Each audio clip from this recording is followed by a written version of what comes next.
এরা তোমার ফিরে যাওয়ার জন্য এখানে আসে নাই। এরা ফিরবে কখন জানো?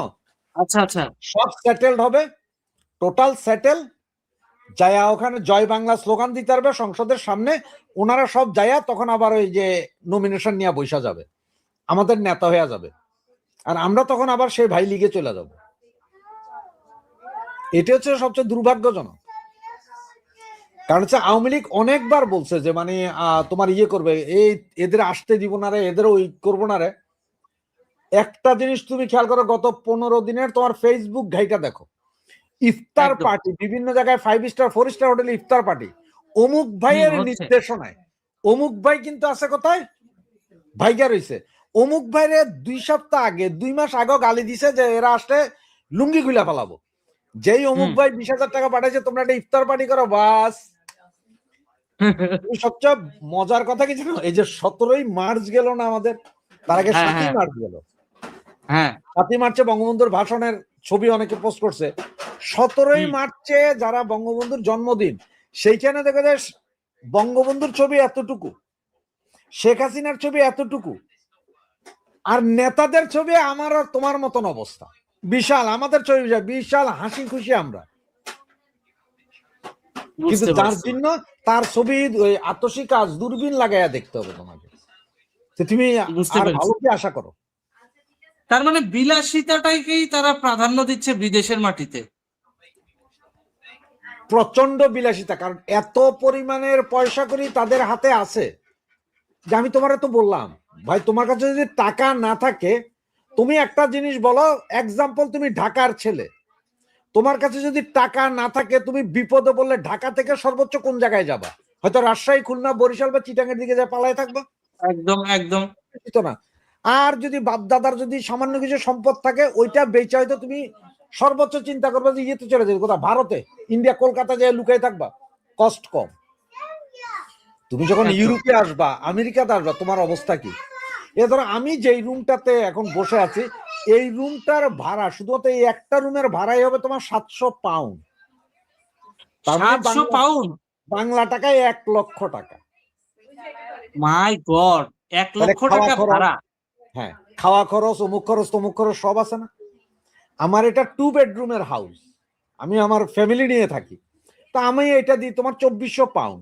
তার মানে কত বাংলা টাকায় প্রায় 4 লক্ষ টাকা দেই। আমার খাওয়া খরচ আছে না, ট্রান্সপোর্ট আছে না, আছে। তো এগুলার কামাইয়া উঠতে আমাদের কিন্তু কলিজা বের হয়ে যায়। আর নেতাজিরা এখানে এসব বৈশা, কোনো কাজ নাই কাম নাই, এত পয়সা কই থেকে ওনাদের? এই ঘর ভাড়া দেয়। একটা জিনিস, একটা সহজ জিনিস, যদি তারা কলকাতায় থাকতো, হয়তোবা ওই মাসে 1 লাখ টাকা ঘর ভাড়ার দেওয়ার বদলে হয়তো সর্বোচ্চ তাদের দেওয়া লাগতো কত, 20 থেকে 25,000, হাইস্ট গেলে 30,000। যদি একেবারে মিডল ক্লাস ভাবে থাকতো, বাকি যে 70,000 টাকার ভিতর ধরেন আরো 20,000 থাকা খাওয়া খরচ, মানে খাওয়া দাওয়ার খরচ, বাকি থাকে 50,000। ওই 50,000 দিয়ে অন্তত পক্ষে 10টা তৃণমূল নেতা কর্মীকে পালা দিত মাসে। তোমার একটা কথা বলে, একটা সুন্দর কথা শুনবা। আমাদের এই যে শিক্ষামন্ত্রী ব্যারিস্টার নফেল আছে না, নফেল সাহেব কিন্তু লন্ডনে পড়ালেখা করছে, ব্যারিস্টারি পাস করছে লন্ডন থেকে। উনি বিয়ে করছে এইখানকারই এক ব্রিটিশ মহিলাকে, অরিজিনাল ব্রিটিশরা, বাই বর্ন না শুধু, এদের 14 পুরুষ ব্রিটিশ। এবং এই মহিলারা এক বাপের এক মেয়ে। লন্ডন সিটিতে ওনাদের বিশাল বাড়িঘর আছে ও মহিলার ফাদারের। এরপরও বিবাহ সূত্রে নফেল ব্রিটিশ সিটিজেন হয়ে যায়, তখন নেয় নাই, এখনো নেয় নাই। ওনার ওয়াইফ বাচ্চাদের নিয়ে এসে তো এখানে থাকতে পারতো না বাপের বাসায়, কেউ তো মানা করতো, থাকতে পারতো। এখানে থাকে নাই, তারা ওই যে খরচের চিন্তা করছে, খরচ করতে গিয়ে দিব, কাজ না করলে খরচ করতে গিয়ে দিব। হ্যাঁ, এজ এ ব্রিটিশ সিটিজেন উনি কাজ না করলে ওনার বাচ্চাদের পালার খরচ গভর্নমেন্ট দিবে, বাড়ি তো ভাড়া দিতে হবে, কারণ বাপের বাড়ি তো আছে, বাবা মারা গেছে, মাও মারা গেছে, ওই বাড়িতে মেয়ের নামে, নফেলের ওয়াইফের নামে। 1500 পাউন্ডে ওই বাসা ভাড়া দিছে, ওই ভাড়া নিয়ে ইন্ডিয়ায় চলতেছে, ওরা তো লন্ডনে থাকার কথা। তাহলে তো নফেল সাহেব মারাত্মক ভালো কাজ করতেছে, কারণ উনি চিন্তা করছে যেই টাকা দিয়ে এখানে বিলাসিতা করব, সেই টাকা দিয়ে আমার 10টা কর্মী চলবে, 10টা ইভেন্ট করতে পারবো। উনি থাকলে তো ওই বাসার ভাড়া পাইতো না, হ্যাঁ, নিজে থাকলে তো বাসার ভাড়া পাইতো না। না নিজে না থাকে না, 1500 পাউন্ডে ভাড়া দিয়ে দিছে। পয়সাটা ইন্ডিয়াতে তো পয়সা 1500 টাকা মানে প্রায় 1,32,000 টাকা ইন্ডিয়ান হ্যাঁ, রুপি। ওখানে তো অন্তত রাখতেছে পক্ষে ভালোভাবে। মিনিমাম একটা প্রোগ্রাম হলেও করতে পারবে হ্যাঁ মাঝারি সাইজে। হ্যাঁ, কিন্তু উনি যদি এইখানে থাকতো, এইখানে থাকলে ওনার ঘর ভাড়া তো আচ্ছা নাই, কারণ নিজেদের বাড়ি। মাগার ওই পয়সা, ওই যে খাওয়া খরচ, থাকা খরচ, বউ বাচ্চা পালার খরচ কই থেকে দিত? গ্রিন ও স্ট্রিটে নফেল যাইয়া সাহেব, ফুচকা খাওয়ানোর খরচ কই থেকে দিত? এক প্লেট ফুচকার অনেক দাম 5 বুদ্ধিমানের ইউরো। কাজ করেছে। নফেল এক সাহেব অনেক প্লেট বুদ্ধিমানের ফুচকার কাজ দাম করেছে। 5 পাউন্ড ফুচকা। আমাদের এখানে মাই যেসব গড, নেতারা আছে, এমপিরা আছে, মন্ত্রীরা আছে, মেয়র আছে, ওনারা গ্রিন স্ট্রিটে না বসলে ওনাদের পেটের ভাত হজম হয় না প্রতিদিন। একদম। তার মানে আমাদের দেশে যে জিনিসগুলো খুব কম প্রাইসে পাওয়া যায় সেগুলো ওখানে অনেক দাম, রীতিমতো প্রচন্ড দাম। 82 টাকায় কিনতে হয়। ভাত হ্যাঁ, কত করে হতে পারে ইংল্যান্ডে? তুমি তো সর্বনিম্ন যদি শুধুমাত্র এই এই এক বক্স বিরিয়ানি খাও, একটা বক্স হুম, বিরিয়ানি, তাও তোমার এই 13 থেকে 14 পাউন্ড পড়বে। 14 পাউন্ড। ও হুম, প্রায় 1400 টাকা ফালায় ছড়া হলো। 167 টাকা পার পাউন্ড। ওরে বাপরে, তো অনেক টাকা। তাহলে তো এই বিলাসী করে ইউরোপে না থেকে ওই টাকাগুলো যদি তৃণমূলের পিছনে কিছুটা হলো ব্যয় করতো নফেল সাহেবের মতো, তাহলে অন্তত পক্ষে সংগঠন চালানোর ফান্ডের জন্য কারো কাছে হাত পাতা লাগতো না, এক। আর দ্বিতীয় কথা, তৃণমূলের নেতাকর্মীরা না খেয়ে থাকতো না, অনেক নেতাকর্মী ভালোভাবে চলতে পারত। এখন ওনারা সব বিদেশ চলে আসছে, এই পর্যন্ত আসছে। ওনারা আসার সময় কি ওনাকে ভিসা ছাড়া আসছে কেউ? না, ওনারা কি কেউ লিবিয়া সিরিয়া দিয়ে হাইটে আসছে কেউ? আফগানিস্তানের উপর দিয়ে হাইটে আসছে কেউ? ওনারা তো সুন্দর সুস্থভাবে বিমানে চড়ে এসেছেন। ওনারা এখন যদি বলেন যে আমরা ভাই লাল পাসপোর্ট ব্যবহার করি না, তাহলে আমি বলবো যে ওরা সব চিটিংবাজি করতেছে। সব সেই কূটনীতিক পাসপোর্ট করেই বেরিয়ে আসছে, সেই বুঝতে কূটনীতিক পেরেছি। পাসপোর্টেই নিয়ে আসছে। আবার অনেকে তো ঢাকা থেকে ভিসা করেই আসছে, আবার অনেকে তো নিজেদের পাসপোর্টই আছে এইসব দেশে। এরা এখানে এসে বসে আছে এখন। এখন ওনারা যে বসে তাহলে আছে, সবচেয়ে ভালো কথা, ওনাদের কাউকে জিজ্ঞেস করে যদি পাও যে আপনার কাজ কি, আপনি কোনো কাজ করেন, তখন তোমাদের ওদের কাজ করতে করতে তো কোমর ভেঙে যাইতেছে।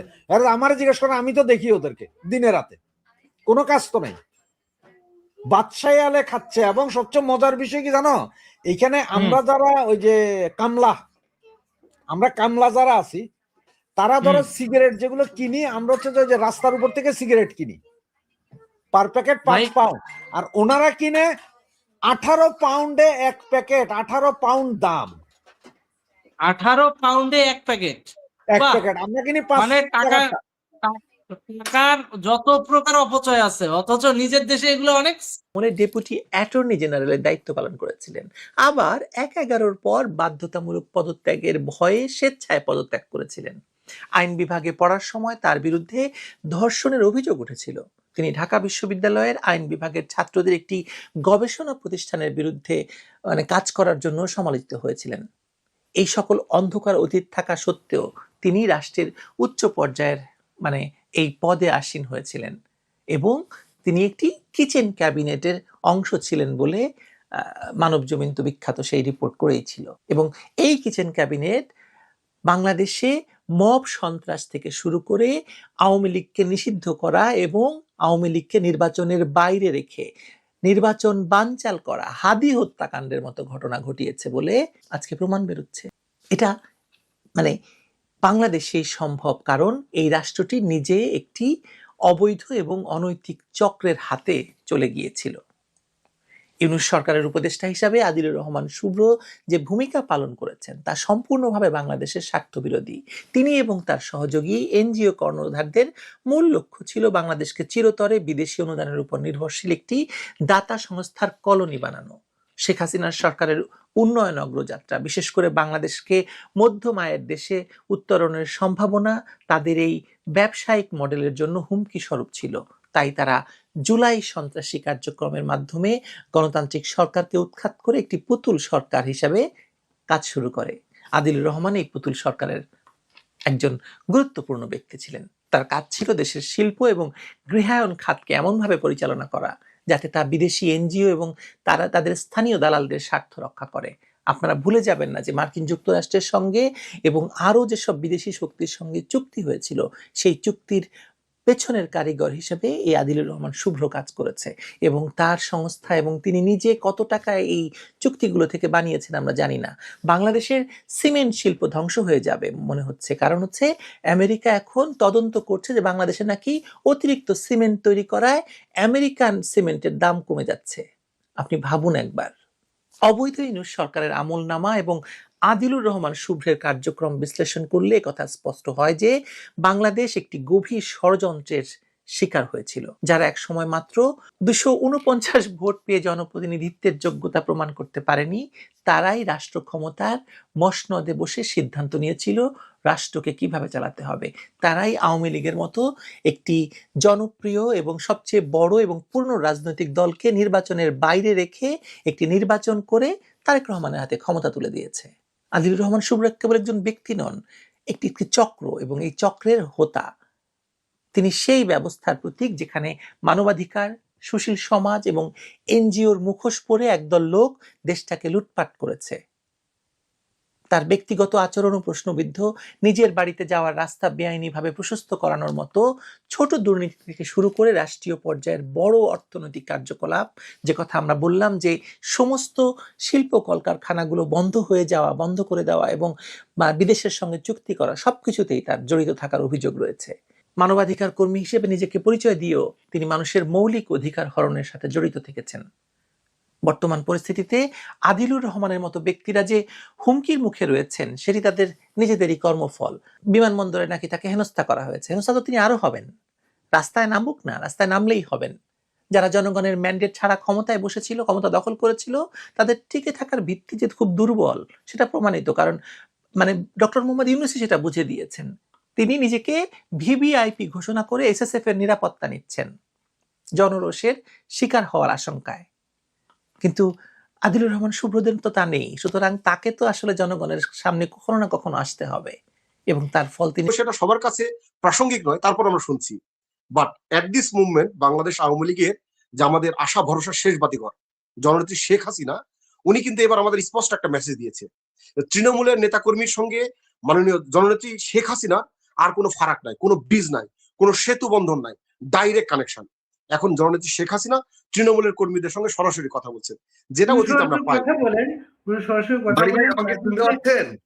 বাড়ি ভাই এখন শুনতে পাচ্ছি আপনাকে। আচ্ছা আচ্ছা জি, প্রশ্ন করতে পারেন। শুরু করতেছে, আবার যাব মামুনের সাথে একটু আলাপ করি। মামুন, স্বরূপ কিন্তু তৃণমূলের কথা উল্লেখ করেছেন যে তৃণমূলই আওয়ামী লীগের প্রাণ ভোমরা। আমরা স্বরূপকে জিজ্ঞেস করেছিলাম আওয়ামী লীগ ক্ষমতায় থাকতে তৃণমূলের গুরুত্ব কি ছিল, আপনার কি মনে হয়? না, আসলে সত্যিকার অর্থে যদি বলি যে আমরা ক্ষমতায় থাকতে এই কথাটা বলতাম তৃণমূলই আওয়ামী লীগের প্রাণ, এই দুর্যোগে এসে সেটা প্রমাণ হচ্ছে তৃণমূলই আওয়ামী লীগের প্রাণ। বাট ক্ষমতায় থাকতে যে তৃণমূলের জন্য যে এই প্রাণ ভোমরাকে টিকিয়ে রাখার জন্য যা করণীয় ছিল সে কাজটা আমরা করি না। এটা ক্ষমতাসীন থাকা অবস্থায় আমরা তৃণমূলের কথা কেন করেন নাই বলতে পারেন নাই? এটা আসলে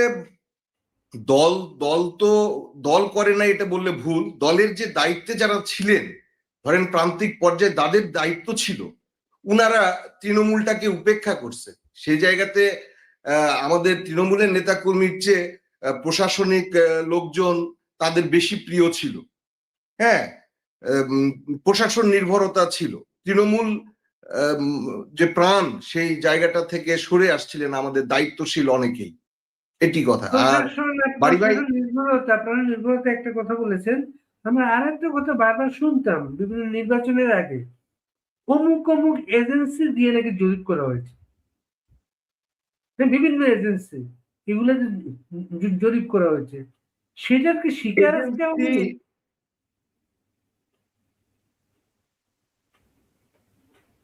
এজেন্সি বলে আসলে দলের বিষয়টা দলই ভালো জানবে। দলের বিষয়টা আমার ঘরে কি হচ্ছে এটা আমার ঘরের লোকজনই খুব ভালো জানবেন। বাইরে থেকে দৃষ্টিভঙ্গিটা সে জায়গাতে কিন্তু থাকে না।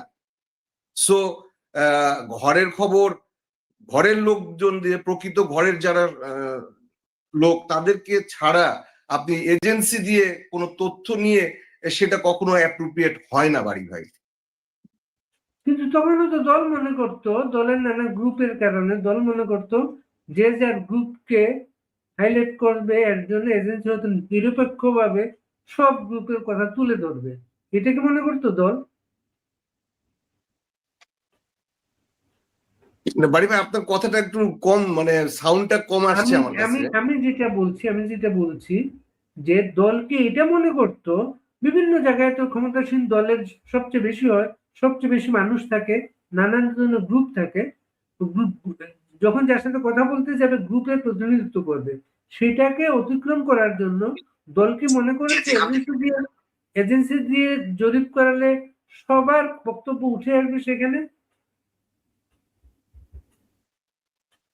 না, এজেন্সি শোনেন, আমি বাড়ি ভাই বলি, এজেন্সির জরিপের যে বিষয়টা আসছে, এজেন্সিরা প্রকৃত চিত্রটা অনেক সময় তুলে নিয়ে আসছে, কিন্তু ম্যানুপুলেট হইছে আপার লেভেলে। যে এটা আমি ব্যক্তিগতভাবে বলি, সেই জায়গাটা বাস্তবায়ন হয় না অনেক ক্ষেত্রে। আমার বিষয়টা আমি বলি, নওগাঁতে আমি যখন মেয়র প্রার্থী ছিলাম, আমার 54টা পৌরসভা ছিল, ইলেকশন হচ্ছিল রাজশাহী বিভাগে, এবং আমি একটা প্রার্থী ছিলাম যার এগেনস্টে কোনো কিছু ছিল না। তারা আমাকে চায়ের দাওয়াত করে নিয়ে, এনএসআই আমাকে বলছিল যে আপনি নিশ্চিত থাকেন, আমাদের যে রিপোর্ট তাতে আপনি নির্বাচনের জন্য প্রস্তুতি নেন। বাট বোর্ড মিটিং এ আমারটা চেঞ্জ হয়ে গেছে, আমার মনোনয়ন। তাহলে চিত্র আসলে আমাদের আপার লেভেলে অনেক কিছু চেঞ্জ হয়। আমাদের এজেন্সিরা তো আর সিদ্ধান্তের ক্ষমতা রাখে না, ক্ষমতা রাখতে হচ্ছে আমাদের দলীয়, তারা দলের আপার লেভেলের তথ্যটা দিত। সেই জায়গা থেকে আবার আমার কাছে মনে হয় যে ম্যানুপুলেট হয়েছে। আমি এটা ব্যক্তিগত সাফারার, আমি নিজেই দেখছি যে আমার বিষয়টা পরিবর্তিত হয়ে গেছে, এবং রিপোর্টে আমি সর্বোচ্চ জনপ্রিয় ছিলাম। শিকার আজকে আওয়ামী লীগ। আপনারা ঝুঁকি নিয়ে নানা কাজকর্ম করছেন, অপেক্ষা করছিলেন রাজনৈতিক সরকার আসলে হয়তো আপনাদের কাজের পরিবেশ সুযোগগুলো আরো বাড়বে। এখনকার অভিজ্ঞতা কি?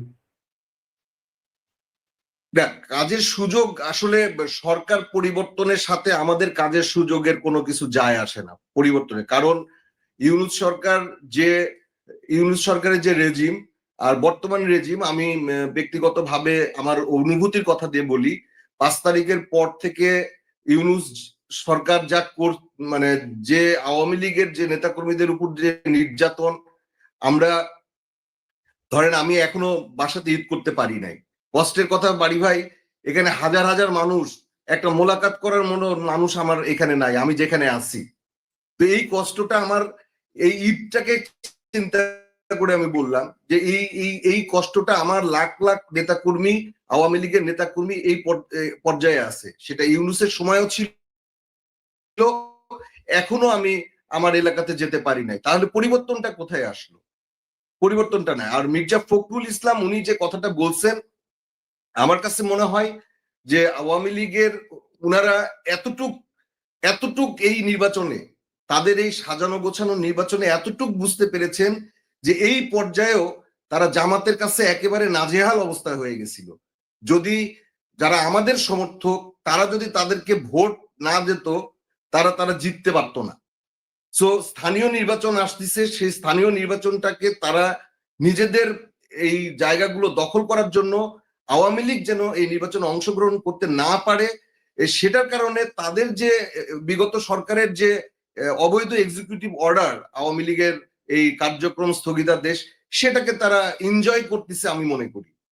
তারা এই ব্যাপারে প্রত্যাহার না করে বা এই অবৈধ আদেশটাকে চেঞ্জ না করে মনে করতেছে এইভাবে থাকলে আমাদের স্থানীয় সরকার নির্বাচনগুলোতে আমাদের সব লোক পদায়িত হবে। আর আওয়ামী লীগ নির্বাচন করলে উনি আরেকটা কথা বলছেন, আওয়ামী লীগকে নাকি জনগণ চায় না। আমি মির্জা ফখরুলকে আজকে আপনার মাধ্যমে চ্যালেঞ্জ ছুড়ে দিচ্ছি, আপনি স্থানীয় নির্বাচন আছে সামনে, স্থানীয় নির্বাচনে আওয়ামী লীগকে নির্বাচন করতে দেন, দেখেন আপনারা জনগণ আমাদের চায় কিনা। গোটা বাংলাদেশে মানুষই প্রমাণ করে দিবে। আমাদের বর্তমান প্রধানমন্ত্রী তারেক জিয়া বলছে যে আওয়ামী লীগ প্রাসঙ্গিক জনগণ যদি আওয়ামী লীগকে মেনে নেয় তাহলে তো কোনো কিছু করার নাই। তাহলে আওয়ামী লীগকে জনগণ পছন্দ করে কিনা সেটার একটা পরীক্ষা হয়ে যাক, ওনারা সেই সুযোগ দিক, স্থানীয় সরকার নির্বাচনে সুযোগ দিক। দেখি, মামুন আমি চ্যালেঞ্জটা আপনার মাধ্যমে দিয়ে দিলাম, বিএনপির সর্বোচ্চ নেতাদের আমি এই চ্যালেঞ্জটা ছুড়ে দিলাম। একটু স্বরূপের যে স্বরূপ মামুন বলছেন যে স্থানীয় সরকারকে নির্বাচনকে সামনে রেখে বিএনপির এই অবস্থান, আওয়ামী লীগ সুযোগ পেলে তারা ভালো করবেন না, ঝুঁকিতে পড়বেন, এজন্য তারা এটা চাচ্ছেন। শুধু স্থানীয় সরকার ইস্যু না, এই জামাত এনসিপির ভয়ে মির্জা ফখরুল এ ধরনের কথা বলেছেন। জি, ধন্যবাদ আপনাকে। আসলে একটা ভয় আছে, ভয়টা হলো শুধুমাত্র আওয়ামী লীগের যে তৃণমূলের নেতাকর্মী যারা এই সময়টাতে যারা এখন আওয়ামী লীগকে ধারণ করছে, যারা আওয়ামী লীগের আদর্শ ভেতরে ধারণ করে যারা রাজনীতি করতে ইচ্ছুক, এই সংখ্যাটা এত বেশি। আপনাকে আমি নর্মাল একটা কনসেপ্ট বোঝাই, সেটা হলো দেখেন প্রতিটা জেলাতে বার কাউন্সিলের নির্বাচন হচ্ছে, এই যে উকিলদের মাঝে যে নির্বাচন, এই নির্বাচনে আমাদের অনেক প্রার্থীরা আছে যারা সঠিকভাবে তাদের নির্বাচনী প্রচারণা পর্যন্ত করতে পারছে না। তারপরে যখন নির্বাচিত হচ্ছে, যখন নির্বাচনের রেজাল্ট আমরা পাচ্ছি, তখন দেখতে পাচ্ছি যে এখন পর্যন্ত এমন কোন জেলা আমরা খুঁজে পাইনি যেখানে আওয়ামী লীগ নির্বাচিত হয়নি। সেখানে জামাতের যে অবস্থান সেটা একেবারে আপনাকে একটা মনে করিয়ে দিই, বার কাউন্সিল ইলেকশন অভিজ্ঞতা বাংলাদেশে সব সময় যে বিরোধী দলে থাকে তারা সেখানে ভালো করেন সব সময়। কারণটা হচ্ছে বিরোধী দল যেটা, তাদের নেতা কর্মীরা নানা মামলায় পড়েন, মামলার বিষয়টার কারণে ওই সময় অনেক বেশি আইনজীবী ওই পক্ষ নেন। কিন্তু আরো যে বিষয়গুলো আছে, যেমন বিএমএ, ডাক্তারদের অ্যাসোসিয়েশন, মানে প্রকৌশলীদের অ্যাসোসিয়েশন, ওইসব পেশাজীবীদের ক্ষেত্রে সবসময় দেখা যায় সরকার সমর্থক আইনজীবী ব্যক্তিরা ইলেকশনে ভালো করেন, কারণ এখানে পোস্টিং, প্রমোশন, নানা কিছুর সাথে জড়িত। বার কাউন্সিল ইলেকশনে একটা জিনিস আপনি বলতে পারেন যে আওয়ামী লীগের আইনজীবীরা কোর্টে এতদিন ঢুকতেই পারতেছিলেন না। বিএনপি জামাতের আইনজীবীরা সারা দেশে আওয়ামী লীগের নেতা কর্মীদের জামিনের কাজ করছিলেন, একতরফা ভাবে তারা উপার্জন করছিলেন। সেই উপার্জনে যাতে আওয়ামী লীগের লোকজন এত ঢুকতে না পারে তারা একটা বাধা তৈরি করে রেখেছিলেন। ইলেকশনে জয়ের পরে হয়তো এইটা অন্যরকম হতে পারে। না, আপনার কথাটা আমি বুঝতে পারছি, কিন্তু আমার প্রশ্ন হলো যে সাধারণ মানুষ এই মুহূর্তে এসে শুধু আওয়ামী লীগ না, মানে আপনাকে আমি যে কথাটা বোঝাতে চাচ্ছি যে আওয়ামী লীগের তৃণমূলের কর্মী, এই কর্মীরা কিন্তু কোনো পোস্টেড নয়, এদের আপনি চিনতে পারবেন না। এরা আমাদের মতো এসে টকশোতে কথা বলবে না, এরা হয়তো আপনার ওই ছাত্রলীগের বা যুবলীগের বা আওয়ামী লীগের পতাকা নিয়ে রাজপথে মিছিলের আগে আগে দাঁড়াবে না। এরা এদের কর্ম করে খায়, এরা সাধারণ মানুষের সঙ্গে মিশে থাকে, কিন্তু যখনই নির্বাচন আসে তখন তারা আওয়ামী লীগের পক্ষে ভোট দেয়। এই মানুষগুলোকে কিন্তু জামাত অথবা বিএনপি কখনোই শনাক্ত করতে পারবে না। সুতরাং তাদের ভিতরে একটা ভয় আছে, যদি আগামী স্থানীয় সরকার নির্বাচনে আওয়ামী লীগের নেতাকর্মীরা, আমরা ভরসা করি, আমি বলছি আমরা ভরসা করি, যদি আমাদের আওয়ামী লীগের কোনো নেতাকর্মী, আমাদের যারা স্বচ্ছ ইমেজের অনেক নেতাকর্মী আছে, আমরা যদি মনে করি আমাদের দোষ ত্রুটি আছে, হ্যাঁ সেটা একেবারে সংখ্যায় খুবই নগণ্য, আমাদের যাদের দোষ ত্রুটি আছে, কিন্তু যারা এই গত 17 বছরে হয়তো অনেকে এমন আছে যে আওয়ামী লীগের জন্য আওয়ামী লীগের অনেক বড় পোস্ট পদবি হোল্ড করেন, কিন্তু আমরা এখন এসে দেখছি তারা বঙ্গবন্ধুর আদর্শ ধারণ করে, তারা মুক্তিযুদ্ধকে ধারণ করে। এই ধরনের আওয়ামী লীগের যে কর্মীগুলো আছে তারা যদি আগামী স্থানীয় সরকার নির্বাচনে অংশগ্রহণ করে, আমি আপনাকে বলে দিচ্ছি হয়তো তাদের নির্বাচনী প্রচারণা করতে দিবে না, তাদের মামলা হামলার শিকার হতে পারে তারা, কিন্তু তারা যদি তাদের এই ব্যালটের বাক্সটা রেখে আসে, বাংলাদেশ আওয়ামী লীগের তৃণমূলের নেতাকর্মীর সঙ্গে বাংলাদেশের 18 কোটি জনগণ একতা প্রকাশ করে তাদের নির্বাচিত করবে। এই ভয়টা জামাতের ভেতরে এবং বিএনপির ভেতরে এখনো আছে। এই কারণে তারা কখনো চাচ্ছে না যে তাদের যে আসলে মানে স্থানীয় সরকার নির্বাচনটা গুরুত্বপূর্ণ কিন্তু একটা মেন সরকারের জন্য, কারণ এইখানেই মেন জিনিসটা ডিস্ট্রিবিউট হয়।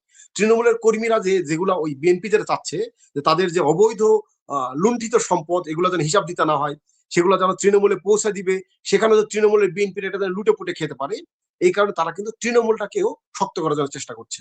কিন্তু আপনি বিশ্বাস করেন, আমরা বিশ্বাস করি যে বাংলাদেশ আওয়ামী লীগ যদি মাননীয় প্রধানমন্ত্রী শেখ হাসিনা উনি স্পষ্ট করে বলেছে আগামী যত নির্বাচন আসবে আওয়ামী লীগের নেতা কর্মীরা অংশগ্রহণ করবে, শুধুমাত্র একটা মেসেজের কারণে বিএনপির রাজনৈতিক অবস্থা কোন টালমেটাল, তাদের রাজনৈতিক প্রেক্ষাপট পর্যন্ত পরিবর্তন হয়ে যাচ্ছে, তারা এখন আবোল তাবোল বলা শুরু করছে। যেটা নির্বাহী আদেশে এত বড় একটা দলকে, একটা মুক্তিযুদ্ধের সপক্ষের একটা দলকে আপনি স্থগিত করে রাখছেন তাদের রাজনৈতিক কার্যক্রম। এবং সবচেয়ে দুঃখের ব্যাপার হলো বাংলাদেশ ছাত্রলীগ বাংলাদেশের ইতিহাসে এমন একটা ছাত্র সংগঠন, বাংলাদেশের ইতিহাসে একমাত্র ছাত্র সংগঠন যারা 52 ভাষা আন্দোলন জীবন দিয়েছে, যারা 54 যুক্তফ্রন্ট নির্বাচনে জীবন দিয়েছে, যারা 62 শিক্ষা আন্দোলন জীবন দিয়েছে, যারা 66 6 দফা সভায় জীবন দিয়েছে, 69 গণঅভ্যুত্থান, 68 মার্শাল ল, 70 সাধারণ নির্বাচন, 71 মহান মুক্তিযুদ্ধ থেকে শুরু করে স্বৈরাচার বিরোধী 90 আন্দোলন থেকে শুরু করে বাংলাদেশের সকল লড়াই সংগ্রামে, গণতান্ত্রিক লড়াই সংগ্রামে বাংলাদেশ ছাত্রলীগ ছাড়া আর কোন ছাত্র সংগঠনের নেতা কর্মীরা বুকের তাজা রক্ত ঢেলে দিয়ে রাজপথ রঞ্জিত করেনি। সেখানে বাংলাদেশ ছাত্রলীগ যারা ইতিহাসের সংগঠন, বাংলাদেশ সৃষ্টির সংগঠন, আমরা গর্ব করে বলি বাংলাদেশ ছাত্রলীগের রাজনৈতিক কর্মকাণ্ডের কারণে আজকে শেখ মুজিবুর রহমান হচ্ছে বঙ্গবন্ধু শেখ মুজিবুর রহমান, জাতির জনক হয়েছে। আজকে আমরা যে বলি বিশ্বের দরবারে বিশ্লেষণী নেত্রী শেখ হাসিনা, উনিও কিন্তু বাংলাদেশ ছাত্রলীগের একজন তৃণমূলের কর্মী, একজন তৃণমূলের ছাত্রলীগের কর্মী থেকে আজকে তারই অবস্থান। সেই ইতিহাস সৃষ্টির সংগঠন, বাংলাদেশ সৃষ্টির সংগঠন, ভাষা আন্দোলনের সংগঠন বাংলাদেশ ছাত্রলীগ আজকে আপনি নির্বাহী আদেশ দিয়ে অন্যায়ভাবে স্থগিত করে রাখছেন, তাদের নিষিদ্ধ করে রাখছেন। এটা কোনো রাজনৈতিক প্রেক্ষাপট হয় না, এরা ভয় পাচ্ছে, এরা এখনো ভয় পায়। এবং জামাত বিএনপির দোসররা বিশ্বাস করে বাংলাদেশ আওয়ামী লীগের সবচেয়ে বড় শক্তির নাম ছাত্রলীগ। আমরা যেমন বিশ্বাস করি আমাদের আগামী দিনে যে লড়াই চলবে, আওয়ামী লীগের যে লড়াই, সেই লড়াইয়ে বঙ্গবন্ধু শেখ মুজিবুর রহমান আদর্শ হবে আমাদের হলো শানিত তরোয়াল, 71 হবে আমাদের ঢাল। এই ঢাল এবং এই তরোয়াল নিয়ে যুদ্ধের ময়দানে বুকের তাজা রক্ত দিতে প্রস্তুত বাংলাদেশ ছাত্রলীগ। শুধুমাত্র বাংলাদেশ ছাত্রলীগের উপর ভয় করে তারা নির্বাহী আদেশে বাংলাদেশ ছাত্রলীগকে নিষিদ্ধ করে রেখেছে। এটা কি আপনি বুঝতে পারছেন না? স্বরূপ, এত বড় সংগঠন ক্ষমতায় থাকতে আপনাদের অনেক সমস্যাগুলো ছিল মানুষের চোখের সামনে, আর এখন এত বিশাল ছাত্রলীগ, কয়েকজন গুপ্তকে আমরা প্রকাশ্যে দেখলাম, গুপ্তরা এখান থেকে বেরিয়ে গিয়ে ডাক্তার ভিপিও হয়েছে, সেটা এত বিশাল ছাত্র সংগঠন। এখন যেটা মব গুলো হচ্ছে, সেই মবে কিন্তু আমরা অংশ নেই খুব অল্প সংখ্যক লোকজন, 8 থেকে 10 জন, এর বেশি না। কিন্তু আপনার এত বড় সংগঠন, ওই স্পটে তাদের বিরুদ্ধে 100 লোক যদি দাঁড়াতে পারতো, তারা কি সাহস করতে পারতো সেটা? না, আপনার কথাটা একেবারে ঠিক আছে। আমি প্রথমে একটু বলি, সেটা হলো ধানের সঙ্গে চিটা থাকবেই, এটা খুব স্বাভাবিক একটা ব্যাপার। তারা আমাদের মাঝে সে মিশে ছিল। আমরা যারা ছাত্র রাজনীতি করি, বেশি হয়ে গিয়েছিল, চিটার পরিমাণটা কি বেশি হয়ে গিয়েছিল? না, অবশ্যই আমি এই কথা বলবো না, চিটার পরিমাণ কখনোই বেশি ছিল না। এটা যুগে যুগে মির্জাফররা যুগে যুগে ছিল, মানে মহান সৃষ্টিকর্তা আমাদের যে পৃথিবীতে পাঠাইছেন, কেন পাঠাইছেন? ওনার ইবাদত করার জন্য। শুনেন, আপনি যখন ছাত্রলীগ করেছেন বা আপনার জুনিয়র যারা, এরা কিন্তু আওয়ামী লীগকে ক্ষমতায় দেখে বড় হয়েছে। জি, বিরোধী দলে যখন ছিলেন যারা, মামুনরা যখন ছিলেন, তখনকার সংগ্রাম কষ্টের কথা একদম জানেন না। যারা কাজ করেন দেখি এখন, তার কাজই করে যাচ্ছে কোনো অভিযোগ ছাড়া। আর যারা কাজ করছেন না, তারা এসে শুধু বিভিন্ন জনের কথা বলছেন, এমন একটা ভূমিকা দেখাচ্ছেন ক্ষমতায় থাকতে যেন দল তাকে মানুষের বেতন দিত, এখন আর বেতন দিচ্ছে না। এই যে সুবিধাভোগী ছাত্রলীগ, এইটার কারণেই কি আজকে ছাত্রলীগ বড়ভাবে মাঠে নামতে পারছে না? না বাড়ি ভাই, আমি প্রথমেই আপনার একটা কথাতে আমি দ্বিমত পোষণ করছি, সেটা হলো ছাত্রলীগ কখনোই সুবিধাবাদী ছাত্রলীগ নয়। আপনি একটা জিনিস বিশ্বাস করবেন, আমি একটু বলি, সেটা হলো বাঘের বাচ্চা বা বাঘের ছানা ছোটবেলায় কি বিড়ালের ছানা থাকে? কখনোই থাকে না। বাঘের বাচ্চাকে বা বাঘের ছানাকে কখনো শেকারের অভিজ্ঞতা দেখাতে হয় না, যে আমি তোমাকে আস্তে আস্তে এইভাবে ট্রেনিং দিব। ট্রেনিং দিয়ে তৈরি হয় সার্কাসের বাঘ, বনের বাঘে কখনো ট্রেনিং দিতে হয় না। বাংলাদেশ ছাত্রলীগের বর্তমান প্রজন্মের যে নেতাকর্মী তারা কখনো আওয়ামী লীগের অতীত ইতিহাস দেখেনি, লড়াই সংগ্রাম দেখেনি। তারপরেও বাংলাদেশ ছাত্রলীগের নেতাকর্মীদের লড়াই সংগ্রামকে কিন্তু দিতে হয়নি, শিক্ষা দিতে হয়নি। এটা মানে মাইন্ড সেট আপেই বাংলাদেশ ছাত্রলীগের প্রতিটা নেতাকর্মীরা আছে। তারা যখন এই দুঃসময় দেখেছে, আপনি খেয়াল করে দেখবেন সমগ্র বাংলাদেশের মধ্যে যতগুলো সংগঠন আছে আওয়ামী লীগের সহযোগী এবং ভাতৃপ্রতিম সংগঠন, শুধুমাত্র ছাত্রলীগ, আমি গর্ব করে বলতে পারি শুধুমাত্র ছাত্রলীগের নেতাকর্মীরা শুধুমাত্র প্রতিবাদ না প্রতিরোধ গড়ে তোলার চেষ্টা করছে। এখন যে ব্যাপারটা দাঁড়াইছে সেটা যাদের আমরা দেখছি মাঠে, হ্যাঁ তারা কিন্তু বা অনেকে নতুন ভাবে ইনভলভ হয়েছেন এখানে এসে, তারা কোনো সাংগঠনিক পদ পদবীতে ছিলেন না, একেবারে গ্রাসরুটের কিন্তু এরা। আচ্ছা, আমি আপনাকে আরেকটা ব্যাপার বলি, সেটা হলো আপনি বলছেন যে 100 জন ছাত্রলীগের নেতাকর্মী বা 1000 জন ছাত্রলীগের নেতাকর্মী তারা চাইলে একত্রিত হয়ে একটা প্রতিরোধ গড়ে তুলতে পারবে। যে মবগুলো হচ্ছে, মবগুলোর ব্যাপারে বাংলাদেশ ছাত্রলীগের যদিও একটা গঠনতন্ত্র আছে, তারপরেও আমরা বিশ্বাস করি বাংলাদেশ ছাত্রলীগের সাংগঠনিক নেত্রী জননেত্রী শেখ হাসিনা যেই সময় আমাদের লড়াই সংগ্রামে ডাক দিবে, আমরা এখন পর্যন্ত পরিবার পরিজন ছাড়া আছি, হয়তো অনেকেই দুর্বল চিত্তে আছি, একটা মানসিক ফ্রাস্ট্রেশনের মধ্যে আছি যারা পরিবার ছাড়া আছি। এই কারণে হয়তো আমাদের সামগ্রিক কার্যক্রম হয়ে উঠছে না। বাংলাদেশ ছাত্রলীগের সভাপতি সাধারণ সম্পাদক শেখ ওয়ালি আসিফ ইনান ভাই এবং সাদ্দাম ভাই তারা রীতিমতো কিন্তু ছাত্রলীগের দিক নির্দেশনা দেওয়া শুরু করেছেন। বিভিন্ন কার্যক্রম ছাত্রলীগ কিন্তু সেই 24 সালের সেপ্টেম্বর অক্টোবর মাস থেকে কিন্তু আমরা জয় বাংলা স্লোগান দেওয়া শুরু করছি। যেদিন জননেত্রী শেখ হাসিনা উনি যখন বাংলাদেশ ছাত্রলীগের নেতাকর্মী, উনি আসলে মেনলি চাচ্ছেন না ছাত্রলীগের নেতাকর্মীরা ব্লাডশেডের শিকার হোক, কারণ ছাত্রলীগের নেতাকর্মীরা প্রতিরোধ গড়ে তুলবে। আপনি একটা জিনিস দেখেন, ছাত্রলীগ আমাদের স্লোগান কিন্তু অস্ত্র ছেড়ে কলম ধরো, ছাত্র জীবন শুরু করো। ছাত্রলীগের নেতাকর্মীরা রাজপথে যখন প্রতিহত করবে, আপনি জানেন বাংলাদেশে 5 আগস্টে শুধুমাত্র 5 আগস্ট বা পরবর্তী সময়ে 490টা থানা থেকে, এই যে একটা ইউটিউব সাংবাদিক আছে নাম কি জানো, পিনাকি ভট্টাচার্য, এই ভদ্রলোকটা যিনি জামাত ইসলামের হিন্দু শাখার আমির মেবি, ওই ভদ্রলোকটা বলছে যে 495 কিংবা 95টা থানা থেকে অস্ত্র লুটপাট হয়েছে। এই অস্ত্রগুলো কাদের কাছে আছে? যখন ছাত্রলীগের নেতাকর্মীরা সংঘবদ্ধভাবে এদের বিরুদ্ধে প্রতিরোধ গড়ে তুলবে, তখন আপনারা যদি চিন্তা করবেন বিপ্লব কখনো কিন্তু ফুলের মালা দেওয়া হয় না। আমরা যখনই তাদের বিরুদ্ধে প্রতিবাদ গড়ে তোলার চেষ্টা করব, তারা আমাদের বুলেটের মাধ্যমে প্রতিহত করবে। বিধায় ছাত্রলীগের প্রচুর ব্লাডশেড হবে, এবং জননেত্রী শেখ হাসিনা এই ব্লাডশেডের ভয়ে উনি ছাত্রলীগের নেতাকর্মীদের এত বড় কোনো লড়াই সংগ্রামের জন্য এখন পর্যন্ত আহ্বান জানাননি। উনি চেয়েছেন বারবার যে ওরা আমাদের বুলেটের মাধ্যমে প্রতিহত করবে, এবং বাংলাদেশ ছাত্রলীগ এবং তার সহযোগী সংগঠন ব্যালটের মাধ্যমে তাদের প্রতিহত করব। আমাদের যদি ব্যালটের মাধ্যমে প্রতিহত করার সুযোগ আবার আসবো মামুনের কাছে। মামুন, ছাত্রলীগের সংকট গুলো আপনি কি দেখেন? আপনি ছাত্রলীগ করে আসা মানুষ, ছাত্রলীগ করে আসা মানুষ, আপনি এখনকার ছাত্রলীগের সংকট গুলো আপনি কি দেখেন?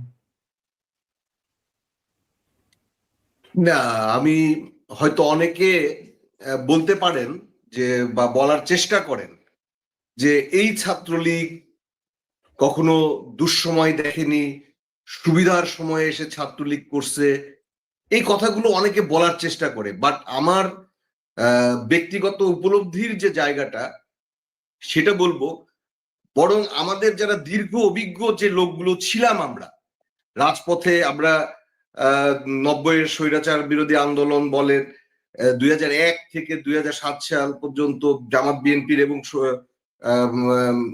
এই 1/11 পরবর্তী যে রাজনৈতিক প্রেক্ষাপট সেগুলো ফেস করছি, যে লোকগুলি, হ্যাঁ, যে অভিজ্ঞতা সম্পন্ন লোকগুলি, এই দুর্যোগে কিন্তু আমাদের এই অভিজ্ঞ লোকগুলোকেও আমরা খুঁজে পাচ্ছি না মাঠে, বরং অনভিজ্ঞ, হয়তো তারা সুসময়ে রাজনীতি করছে, ছাত্র রাজনীতি করতেছে, ক্ষমতা দীর্ঘদিন ক্ষমতা ছিল আওয়ামী লীগ, তাই এই কথাটা আসতেছে। বাট তারা অন্তপ্রাণ আদর্শিক এই ছাত্রলীগ, কারণ এই বাস্তবতাতে ওই অভিজ্ঞ আওয়ামী লীগ নেতা বলি আর অন্য সংগঠনের নেতা বলি, তাদেরকে যতটা আমরা তৃণমূলের মাঠে পেয়েছি তার চেয়ে বেশি আমি ছাত্রলীগের নেতৃবৃন্দকে পেয়েছি বাড়ি ভাই। সো এই ছাত্রলীগকে মনে করি একে একে তাদের উপর নিষেধাজ্ঞা, তারপর 5 আগস্টের উপর এমন একটা নির্মমতা নেমে এসেছে ছাত্রলীগের নেতাকর্মীদের উপর, তাদের বাবা মাকে পর্যন্ত ছাড় দিচ্ছে না, হত্যা করতেছে, জেলে নিয়ে যাচ্ছে ছাত্রলীগের নেতাকর্মীদের না পেয়ে। তারপরেও আমাদের এই ক্ষমতা থাকাকালীন ছাত্রলীগের যে ভূমিকা আজকে তাদের ভূমিকা দেখে তাদেরকে আমি হ্যাটস অফ, সেলুট। বরং আমি ওইসব নেতাদের বলবো যারা অভিজ্ঞতার কথা বলে, দুঃসময়ের কথা বলে আজকে গর্তের মধ্যে লুকিয়ে আছেন, সেই সব নেতা, সেই সব সুবিধাভোগীদের আমি তিরস্কৃত করতেছি আপনার মাধ্যমে। কিন্তু আমার ছাত্রলীগকে নিয়ে যদি কেউ এই কথা বলে আমি মেনে নিব না। বরং ছাত্রলীগ যে ভূমিকা রাখার চেষ্টা করতেছে, আমাদের অনেক প্রবীণ অভিজ্ঞ রাজনীতিবিদ যারা আছে, আমাদের দলের সাথে যারা জড়িত ছিল, তারাও ভূমিকা রাখতেছে না। এটাই বাস্তবতা। পরিষ্কার আপনার মামুন, আপনার এখানে পরিষ্কার। অন্য একটা প্রসঙ্গ, যে স্বরূপ যে কথাটা বলছিলেন, মির্জা ফখরুলের বক্তব্যটা মূল ভয়টা হচ্ছে স্থানীয় সরকার নির্বাচনে আওয়ামী লীগ যদি সুযোগ পায় তারা ক্ষতিগ্রস্ত হবেন। স্থানীয় সরকার নির্বাচনের যেই কর্মকাণ্ড করেন সবার আগে দরকার হচ্ছে আওয়ামী লীগ ছাত্রলীগের নিষেধাজ্ঞা প্রত্যাহার। এইটা উদ্যোগটা আপনাদের সবার আগে দরকার। সেইটা উদ্যোগটা আমরা এখন দেখছি না, কবে জানি না। আরেকটা ব্যাপার হচ্ছে, আমাদের সাইকোলজি আছে মানুষের, যে যে যখন যে সরকার ক্ষমতায় থাকে ওই সরকারের পক্ষে থাকলে স্থানীয় সরকারের লোকজন বরাদ্দ বেশি পান, কাজ বেশি করতে পারেন, এটার প্রক্রিয়া আছে। এমনকি এমন অভিজ্ঞতা আছে, বিরোধী দলের পক্ষে যারা জয়ী হয়ে আসেন, ইউপি চেয়ারম্যান, মেম্বার, পৌর মেয়র ইত্যাদি ইত্যাদি, এরা পরে এক পর্যায়ে গিয়ে সরকারি দলে গিয়ে জয়েন করেন। আগামীতে এমন হবে না, এর নিশ্চয়তাটা কি? দেখেন, আওয়ামী লীগ আসলে একটা আইডিওলজিক্যাল দল। যারা আওয়ামী লীগ অন্তত করে তাদের আদর্শিক বলা যায়। সো আওয়ামী লীগে এটা আমি আপনাকে একটু উদাহরণ দিই। আজকে আমাদের অনুষ্ঠানে গোপালগঞ্জের কিছু লোকজন এসেছে। গোপালগঞ্জ তো আওয়ামী লীগের ঘাঁটি, সবাই জানে সেটা। গোপালগঞ্জে আওয়ামী লীগের গত আমলে উপকৃতদের অনেকে এখন বিএনপি, এনসিপি এর নানা নামে কাজ করছেন মাঠে। তাদেরকে তো আপনি আদর্শিক মনে করবেন। আওয়ামী লীগ তো একটা আইডিওলজিক্যাল দল। গোপালগঞ্জের মতো জেলায় যদি সেই পরিস্থিতি হয়, গোপালগঞ্জের 3টে এমপি বিএনপির, যারা কোনোদিন ইলেকশনের কথা শুনলে জামানত বাজেয়াপ্ত হতো ইলেকশন জয়েন করার আগেই, সে গোপালগঞ্জ যেখানে দৃষ্টান্ত, নওগাঁটা আপনি কিভাবে ব্যতিক্রম মনে করেন সেটা? বাড়ি ভাই, গোপালগঞ্জে বিএনপি জিতবে বা অন্য কোনো দল জিতবে এটা আপনি কিভাবে ভাবলেন?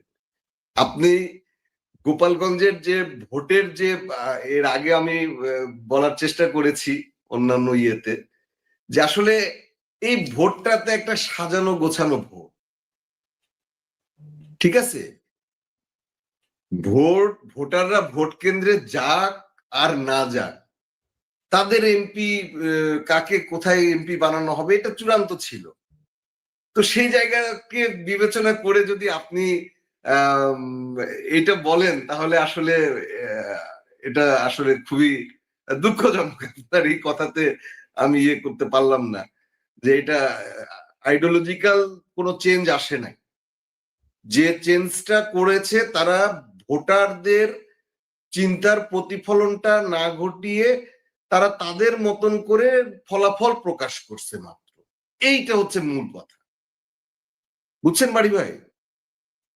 আমি রাষ্ট্রযন্ত্রটা তারা এমন ভাবে দখল করে নিয়ে তারা প্রত্যেকটা ক্ষেত্রে আওয়ামী লীগকে অপ্রাসঙ্গিক করার জন্য হেন চেষ্টা নাই যে তারা করে নাই।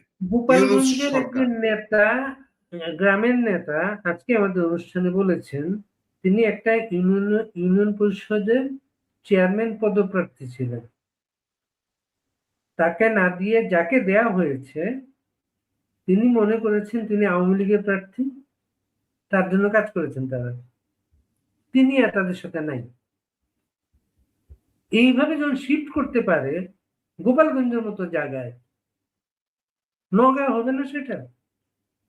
না, এটা আপনি অল ওভার বাংলাদেশ চিন্তা করে দুই একজন বিচ্ছিন্ন এরকম ঘটনা দিয়ে আপনি টোটাল নেতাকর্মীদের আইডিওলজিক্যাল জায়গাতে কোশ্চেন মার্ক তুলবেন, এটা হয় না। এটা এইরকম থাকবেই। দুই একটা উদাহরণ তৈরি করার জন্য এই এই আমাদের মনোবলটা ভেঙে ফেলার জন্য বা এটা বেছে নিয়েছে, পারচেস করা হয়েছে, তাকে পারচেস করে তারা মাঝে মধ্যে করে না যে কিছু লোককে যোগ ম্যানেজ করে নেয়, তাদেরকে অর্থবিত্ত দিয়ে কেনাকাটা করে নিয়ে বলে তুমি এই কাজ করো। এমন একটা জায়গা বেছে নিয়েছে গোপালগঞ্জের লোক দল চেঞ্জ করতেছে, তার মানে কি আর কি আওয়ামী লীগ থাকে? এই যে দৃষ্টান্ত তারা রাখার জন্য এই নাটকটা করছে, এবং তার জন্য যাকে মনোনয়ন করতেছে তাকে ম্যানেজ করছে এনিহাউ, যে কোনো বৈষয়িক বা স্বার্থ দিয়ে তাকে ম্যানেজ করছে। এই জায়গাতে আইডিওলজিক্যাল জায়গার কোনো পরিবর্তন আসছে বা আমাদের কোনো ইম্প্যাক্ট পড়ছে এটা আমি মনে করি না বাড়ি ভাই। কি কারণে করি না? আওয়ামী লীগ বাড়ি ভাই, আপনি একটা জিনিস চিন্তা করে দেখেন, আওয়ামী লীগ 5 আগস্টের 2024 থেকে 20 মাস হয়ে গেল, এখন পর্যন্ত অনেক চেষ্টা করছে দলকে ভাঙার, দলের ভেতরে দলের অনেক নেতা কর্মীদের তাদের অন্য দলে ভেরানোর, এনসিপির সাথে যোগ করার, বিএনপির সাথে যোগ করার, জামাতের সাথে যোগ করার অনেক চেষ্টা করছে, অনেকভাবে কোনো কিছুতেই কোনো কাজ হয় নাই। নেত্রীকে একটা কথা আসলো, রিফাইনিং আওয়ামী লীগ, হ্যাঁ, অনেক কিছু তারা ফর্মুলা অ্যাপ্লাই করার চেষ্টা করছে, কিন্তু বাংলাদেশের আওয়ামী লীগ কখনোই ভাঙার কোনো চেষ্টা করে লাভ হবে না, এটা স্পষ্ট, এরা বুঝে গেছে। এই বুঝে যাওয়ার কারণেই আওয়ামী লীগকে একটা অর্ডার দিয়ে করে রাখছে। আওয়ামী লীগের সবচেয়ে গুরুত্বপূর্ণ জায়গাটা হচ্ছে আওয়ামী লীগের সভানেত্রী শেখ হাসিনা, তার প্যারালাল কেউ নাই। হ্যাঁ, তার প্যারালাল কেউ নাই এই দলে। কাজেই এই দলটা শেখ হাসিনা ছাড়া আওয়ামী লীগ হবে না, কিন্তু সেটা হয় নাই, সেটা হয় না। আচ্ছা মামুন, আমাদের অনুষ্ঠানটা প্রায় শেষের দিকে, মনে করেন এখন আপনি তো দলটা নিষিদ্ধ, আপনি নেত্রী বলেছেন আপনারা সবগুলা নির্বাচনে অংশগ্রহণ করবেন, স্থানীয় সরকারের নির্বাচনে আপনারা অংশ নিবেন। এই পরিস্থিতিতে নিষিদ্ধ একটা সংগঠন ইলেকশন করতে নামলে অনেক সমস্যা তৈরি হবে। এখন থেকে আপনারা এগুলো মোকাবেলার জন্য কি ধরনের প্রস্তুতি নিচ্ছেন অথবা কিভাবে চিন্তা করছেন বিষয়গুলোকে? বাড়ি ভাই খুব সুন্দর একটা প্রশ্ন করছেন। অলরেডি আমরা কৌশল নিয়ে নিয়েছি, অন্য কোথায় কোন ডিস্ট্রিক্টে কি হচ্ছে জানি না, আমাদের নওগাঁতে আমরা কৌশল নেওয়ার চেষ্টা করতেছি, কৌশল কৌশল আমরা প্রণয়ন করছি, এবং আমরা যেহেতু নেত্রী বলছেন স্থানীয় সরকার নির্বাচন করতে হবে, এবং এই স্থানীয় সরকার নির্বাচনের জন্য আমাদের যে কর্মকৌশল, নওগাঁর ক্ষেত্রে যে কর্মকৌশল, সব জায়গার ইয়েটা আমি বলতে পারবো না। আমরা নওগাঁতে যারা 5 তারিখের পর থেকে এই দলটার নেতা কর্মীদের সাথে এখন পর্যন্ত যোগাযোগ করে যাচ্ছি। আমাদের বাড়ি ভাই নওগাঁতে 11টা উপজেলা, 99টা ইউনিয়ন। আমরা নওগাঁতে আমাদের একটা প্ল্যাটফর্ম আছে বাংলা ও বাঙালি, এই বাংলা ও বাঙালি প্ল্যাটফর্মে নেত্রী আমাদের সাথে 2বার সংযুক্ত হয়েছে, এটা আমাদের সৌভাগ্য। নওগাঁ ডিস্ট্রিক্ট, নওগাঁতে উনি দুইবার এসেছেন আমাদের সাথে, এবং প্রথমবার এসে উনি আমাদের যে দিক নির্দেশনা দিচ্ছেন সেই দিক নির্দেশনা অনুযায়ী আমরা 11টা উপজেলা এবং 99টা ইউনিয়নে নেতাদের সাথে কানেক্টেড, এবং আমাদের শক্তিশালী সংগঠন আমরা এখন নওগাঁতে। কেন বলবো শক্তিশালী সংগঠন? এই মার্চ মাসে আমরা এমন কোনো প্রোগ্রাম নাই নওগাঁতে করি নাই, এবং নওগাঁতে যা প্রোগ্রাম হয়েছে বাংলাদেশের অন্য কোনো ইউনিটে এত বেশি প্রোগ্রাম হয়েছে কিনা আমার সন্দেহ। সো আমাদের নওগাঁতে আমাদের কর্মকৌশল, নির্বাচনে অংশগ্রহণের জন্য কোন কৌশল অবলম্বন করতে হবে আমরা অলরেডি সেটা নিয়ে নিয়েছি। এটা ওপেন প্ল্যাটফর্ম আমরা বলতে পারছি না, তবে আমরা নির্বাচনে অংশগ্রহণ করব এবং আমরা বিজয়ী হব, এবং আমরা নিরঙ্কুশ বিজয়ী আমাদের নেতা কর্মীরা হবে। নির্বাচনে জামাত ইসলামের কি পরিমাণ ভোট পেয়েছেন নওগাঁয়? গত নির্বাচনে জামাতে ইসলামী কি পরিমাণ ভোট পেয়েছে নওগাঁয়? না না না, জামাতের কোনো ভোটই নাই। জামাত তো কোনো নির্বাচনে অংশগ্রহণ নেই। আপনি একটা বাড়ি ভাই চিন্তা করেন, জামাত বিএনপি আওয়ামী লীগকে প্রতিহত করার জন্য 2001 থেকে তারা তো কোয়ালিশন সরকার শুরু করছিল, এবং তারপর থেকে 24 পর্যন্ত তারা তো আলাদা কোনো ভোট করেনি। কোনটা জামাত কোনটা বিএনপি আপনি কিভাবে, সব তো এক, আওয়ামী লীগ ভার্সেস এন্টি আওয়ামী লীগ, এই ছিল ভোটের হিসাব। সেখানে জামাত আর বিএনপি বলে কোনো কথা ছিল না তো।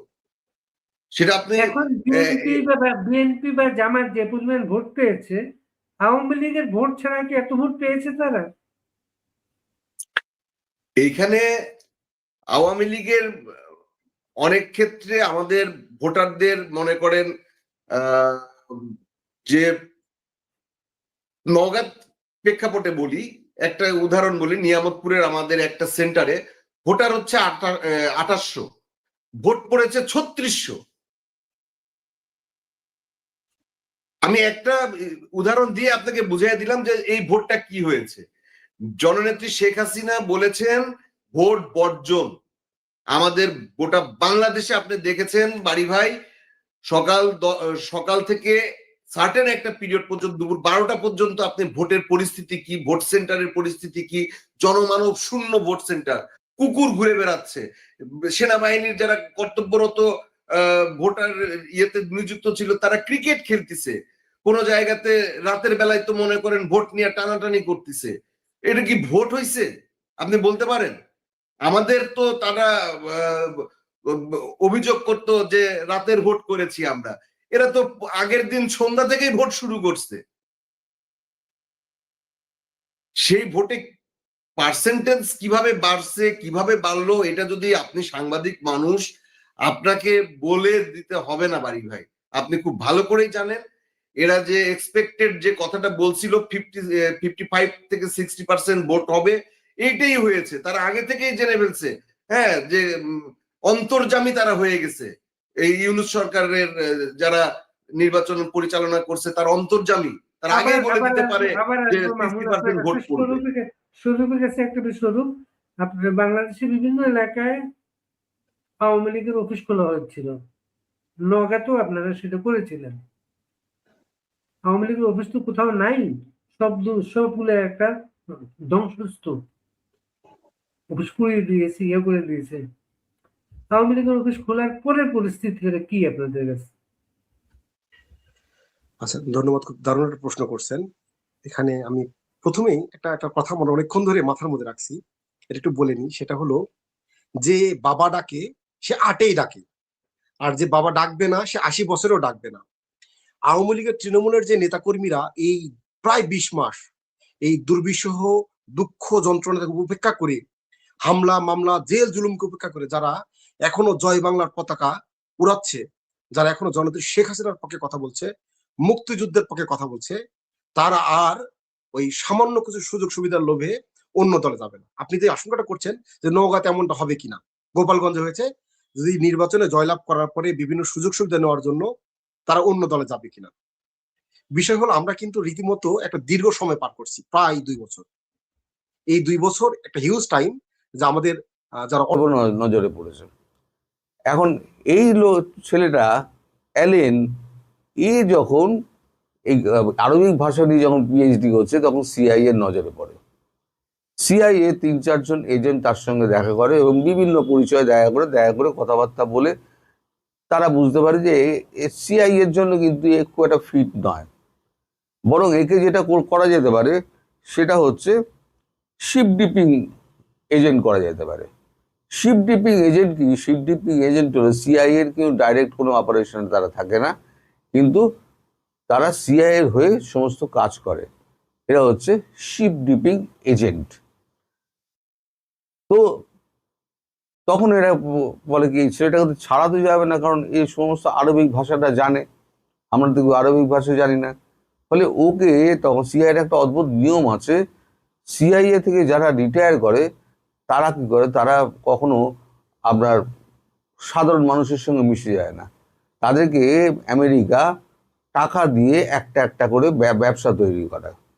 এই ব্যবসাগুলো কারোর হচ্ছে গিয়ে এক্সপোর্ট ইম্পোর্টের ব্যবসা, কারোর হয়তো চশমার দোকানের ব্যবসা, কথার কথা বলছি। আর এরকমই একটা ব্যবসায়ী ছিল, তার নাম হচ্ছে রবার্ট রবার্ট আমি টাইটেলটা ভুলে গিয়েছি। রবার্টের একটি বাইকের ছিল, শোরুম ছিল, মানে আমেরিকান বাইকের। তো রবার্ট ওকে তখন আলাপ পরিচয় করে রবার্ট তখন ওকে বলে, তুমি যে আরব সম্পর্কে এত করেছো, তাহলে তুমি এই আরব দুনিয়াটা তুমি যদি না দেখো, তাহলে আরবের কালচারটাই তো তুমি বুঝতে পারবে না। তাই উল্টোভাবে তাকে কিন্তু ট্যাপ করা হচ্ছে। তখন ওকে বলা হলো, এক কাজ করো, তুমি আমাদের অ্যাম্বাসেডার হয়ে তুমি এই সমস্ত জায়গাগুলো ভিজিট করো, ভিজিট করে তুমি সমস্ত ছবি তোলো, তথ্যচিত্র তৈরি করো। এই তথ্যচিত্র তৈরি করতে গিয়ে ও সোজা তখন চলে যায় বাইক ট্যুর করতে, ও চলে যায় সোজা আপনার মরক্কো হয়ে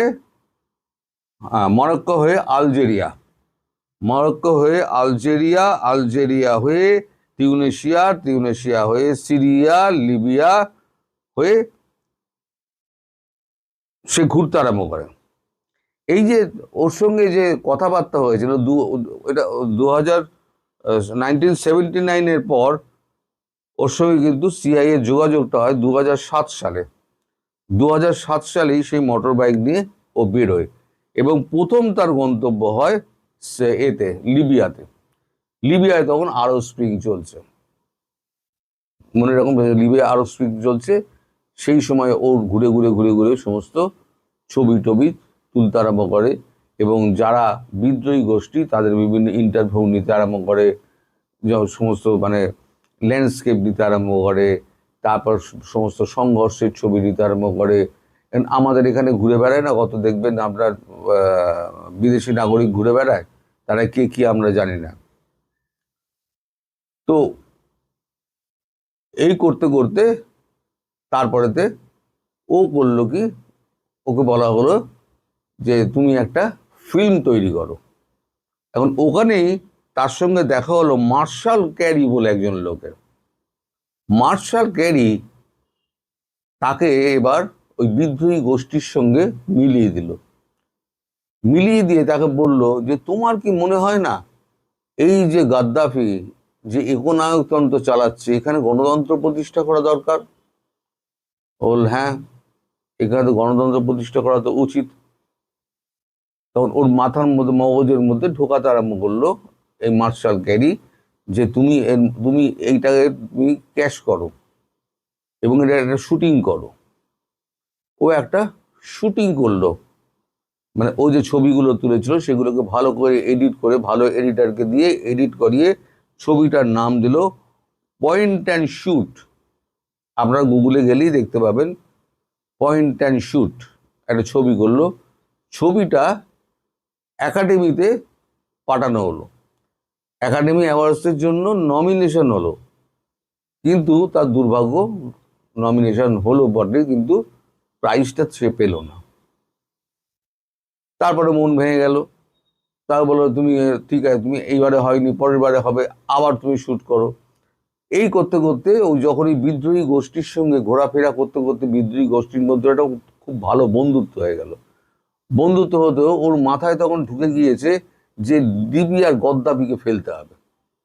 ও তখন হাতে অস্ত্র তুলে দিল, হাতে অস্ত্র তুলে বিদ্রোহীদের সঙ্গে যোগ দিয়ে দিল এই অ্যালেন যোগ দেওয়ার পরেতে তারপর একদিন সে গাদ্দাফির সেনার হাতে ধরা পড়ে তার জেল হয়। মার্কিনীদের চাপে 164 দিনের পর তাকে 167 দিন জেলে কাটানোর পর তাকে জামিনে ছাড়া হয়। জামিনে ছাড়ার পর তারপরে চলে আসে। তারপর আবার গোপনে ওই মার্শাল ক্যারির মানে এতে সহায়তা সে আবার সিরিয়া ঢুকে এবার গদ্দাফির গদি উল্টে দেয়। গদ্দাফির গদি উল্টে দেওয়ার পর এবার সেটা হয়ে গেল 2011 সাল। 2011 সালে যখন গদ্দাফি গদি উল্টে গেল, তখন তাকে বলা হলো ঠিক আছে তুমি এবার বাল্টিমোরে ফিরে যাও, তোমার খরচাপাতি আমরা তোমার দিয়ে দিচ্ছি, তুমি ওখানে গিয়ে আবার তুমি ইতিহাস নিয়ে চর্চা করো। এবার 2014 আসুন। 2014 সালে তখন আবার সিআইএ ওকে বললো তুমি এক কাজ করো, তুমি চলে যাও এতে সিরিয়াতে। আগেরটা গেল ও লিবিয়াতে গদ্দাফি উল্টে দিল, এবার গেল বাশার আল আসাদ তার মানে তত্ত্বাবধান করতে 2014 সালে সে চলে গেল সিরিয়াতে। সিরিয়াতে গিয়ে ওর যত একটা অর্গানাইজেশন করলো যে টাকা চাইতো, টাকা ছাড়া তো হবে না, বিদ্রোহী গোষ্ঠীকে টাকা দিতে হবে, সিআইএ টাকা দেবে কি করে? তখন সান অফ লিবার্টি ইন্টারন্যাশনাল বলে একটা প্রতিষ্ঠান খুললো, যে প্রতিষ্ঠানে প্রচুর টাকা সিআইএ দিতে আরম্ভ করলো। এটা একটা এনজিও। সেই এনজিও দেখানো হলো কি এখানে যত গরিব মানুষ আছে সিরিয়াতে, সেই যুদ্ধ বিধ্বস্ত গরিব মানুষদের খাদ্য বিতরণ দেখাতো, খাদ্য বিতরণ হচ্ছে, অমুক হচ্ছে দেখাতো, জল দিচ্ছে, খাদ্য দিচ্ছে, এগুলো দেখাতো। আর সঙ্গে সঙ্গে টাকা পাচার করতো হচ্ছে বিদ্রোহী গোষ্ঠীগুলোকে। এই করতে করতে বাশার আল আসাদকে তক্তাপালট করে দিল। তাহলে হয়ে গেল প্রথমে গদ্দাফি, তারপর বাশার আল আসাদ হয়ে যাওয়ার পর এইবারেতে 2019 সালে তাকে বলা হলো যে তুমি এবার, তারপরে বাল্টিমোরে ফিরে গেছে নিজের দেশে। তারপর আবার 2019 সালে বলা হয় এবার তুমি ইউক্রেন যাও, ইউক্রেনে গিয়ে তোমার কাজ হবে তুমি ওখানে ড্রোন বানানো শেখো। ইউক্রেনিয়ানরা ভালো ড্রোন বানাতে পারে, তুমি ড্রোন বানানো শেখো এবং তুমি ড্রোন ওড়াও, মাস্টারপিস তৈরি করো নিজেকে। ওই ইউক্রেনে গিয়ে ইউক্রেনিয়ানদের সঙ্গে বসে ওর ড্রোন, বিশেষ করে ড্রোন সমস্ত ও তৈরি করা শিখলো। এবং করতে করতে করতে বুদ্ধিমান ছেলে করতে করতে করতে করতে তখন ভদ্রলোক হয়ে গিয়েছে, তখন করতে বয়স হয়েছে, তো তখন করতে করতে তখন সে একটা মাস্টারপিস হয়ে গেল। এবার এই যে অ্যালেন, তারই কিন্তু বুদ্ধি ছিল যে ট্রাকে করে ড্রোন নিয়ে যাও, ড্রোন নিয়ে গিয়ে মস্কোতে ঢুকে পড়ো এবং ট্রাকের ছাদ খুলে যাবে এবং সেখান থেকে ড্রোন গিয়ে ক্রেমলিনে অ্যাটাক করবে। ওইখানে ট্রাকটিকে দাঁড় করিয়ে কাছাকাছি 100-200 কিলোমিটার দূরে দাঁড় করিয়ে সাইডে, সেখান থেকে দূরে গিয়ে অন্য দেশে গিয়ে সেখান থেকে রিমোটে অপারেশন করে ক্রেমলিনে ড্রোন অ্যাটাক করলো। এই ঘটনা আপনাদের মনে আছে। ততক্ষণেও কিন্তু মাস্টারপিস হয়ে গেছে। এদিকে যখন এই সমস্ত চলছে 2022 সালে, তখন ইউক্রেনের সঙ্গে তখন মানে রাশিয়ার এখন ভালো রকম গন্ডগোল আরম্ভ হয়ে গেছে। 2019 থেকে 2022 3 বছরে ও ওখানে কাজ করেছে। 3 বছরে ও ইউক্রেনিয়ানদের থেকে সমস্ত ড্রোন টেকনোলজিটা পুরো শিখে নিয়েছে। শিখে নেওয়ার পর এবার 2022 সালে তাকে বলা হলো তুমি ভারতে যাও। ভারতে গিয়ে ওখানে মণিপুর, মিজোরাম এবং মায়ানমার এই 3টে অঞ্চলের সঙ্গে তুমি যোগাযোগ করো এবং ওখানে চীন ন্যাশনাল ফ্রন্টের সঙ্গে মিজোরামে তার সঙ্গে যোগাযোগ করো। সিআইএর লোক এখানে এসে চীন ন্যাশনাল ফ্রন্টের সঙ্গে তাকে যোগাযোগটা করিয়ে দেয়। এর কাজ ছিল চীন ন্যাশনাল ফ্রন্টের সঙ্গে সহযোগিতায় ড্রোন বানানো, তাদেরকে ড্রোনের প্রশিক্ষণ দেওয়া, তার জন্য সমস্ত সরঞ্জাম, যে সমস্ত টাকা পয়সা সমস্ত কিন্তু ওই মায়ানমার হয়ে সিআইএ পৌঁছে দিত। এদিকে যখন এই ঘটনা ঘটছে ঠিক সেই সময়তে বাংলাদেশের দিকে দেখুন, বাংলাদেশে মানে আবার ওখানে সিআইএ তখন একটা করতে চেষ্টা করলো, কি বলে বেস তৈরি করার চেষ্টা করলো। তারা বলল যে আমাদের ওই দ্বীপটা দিয়ে দিন। পিটার হাস এখানে মূল ভূমিকায় ছিল। তো পিটার হাস যখন অ্যাপ্রোচ করলেন শেখ হাসিনার কাছে, শেখ হাসিনা পরিষ্কার না বলে দিলেন, কারণ তার কাছে তথ্য ছিল এরা একটা খ্রিস্টান রাজ্য ইস্তিমুলের মতো গড়তে চাইছে, মণিপুর, মিজোরাম, মায়ানমারের অংশ কেটে আর বাংলাদেশের কিছু অংশ কেটে এইখানে খ্রিস্টান রাষ্ট্র গড়বে, আর সেখানে হবে পার্মানেন্ট খ্রিস্টান বেস। 1947 সালে ভারতবর্ষ ছেড়ে যখন চলে গেল ব্রিটিশ, তাদের কিন্তু একটা প্ল্যান ছিল যে সেভেন সিস্টার যেটা আছে নর্থ ইস্টের, এই সেভেন সিস্টারের একটা অংশে তারা খ্রিস্টান বেস তৈরি করবে। কিন্তু প্রথম বিশ্বযুদ্ধে, দ্বিতীয় বিশ্বযুদ্ধে তাদের এত আর্থিক অবস্থা খারাপ হলো, তারা ওই প্ল্যানটাকে বাস্তবায়ন করতে পারলো না, কিন্তু সিআইএ ওই প্ল্যানটাকে ধরে নিল যে ওরা পারেনি, আমরা পারবো।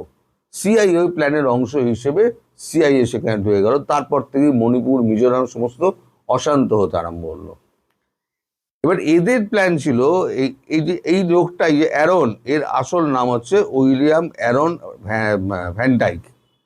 উইলিয়াম অ্যারন ভ্যান ডাইক হচ্ছে মেইন লোক যে করেছিল সমস্ত ড্রোন টেকনোলজিটা, এদেরকে শিখিয়েছিল, এবং ভেতরে সে সমস্ত যন্ত্রাংশ কোথায় কি লাগে না লাগে, কোথায় মানে কতটা দূরে সে গিয়ে মারতে পারবে, তার সমস্ত মাইলেজ ফাইলেজ, যে টেকনিক্যাল ব্যাপার আমি তো অত জানি না, এগুলো সমস্ত কিছু ওদেরকে মাপামাপি সমস্ত শিখিয়েছিল, মিটারিং ফিটারিং সমস্ত কিছু শিখিয়েছিল। এর যখন কাজ শেষ হয়ে যায় তখন আবার আমেরিকা ফেরত যায়, বাল্টিমোরে ফেরার জন্য সে কলকাতা এয়ারপোর্টে আসে, এবং একই সঙ্গে কাজ শেষ হয়ে গেছে, এদিকে ড্রোন টেকনোলজি শেখানো হয়ে গেছে। এই যে অংশটা ড্রোন টেকনোলজি শেখানো হলো কেন? ড্রোন টেকনোলজি শেখানো হলো এই কারণে যে আজকে কুকি চীন আজকে মারবে হয়তো মিজোরামের ওপরে, মায়ানমারের ওপরে, দোষটা কার ওপরে পড়বে? দোষটা পড়বে ভারত সরকারের ওপরে। ভারতের রাষ্ট্রীয় রাইফেলস ড্রোন চালিয়ে মেরে দিয়েছে ওদেরকে। তাহলে ভারতের মধ্যে একটা বিক্ষোভ তৈরি হবে, মানে ভারতকে অস্থির করো আর কি, অস্থির করে ভারতকে ভেতরে ভেতরে নাড়িয়ে দাও, এটা হচ্ছে আসল কাজ ছিল। ওর কাজ শেষ হয়ে গেছে, ও এবার ফেরত যাচ্ছে। যখন ওই ফেরত যাচ্ছে তখন এই দীর্ঘদিন ধরে এর ওপরে নজর রাখছিল সিআইএ, এই এনআইএ বুঝতে পারছিল যে এত ইউক্রেনিয়ান আসছে কেন, হঠাৎ করে ভারতবর্ষে প্রচুর ইউক্রেনিয়ান আসছে, কেন ইউক্রেনিয়ান আসছে? সবাই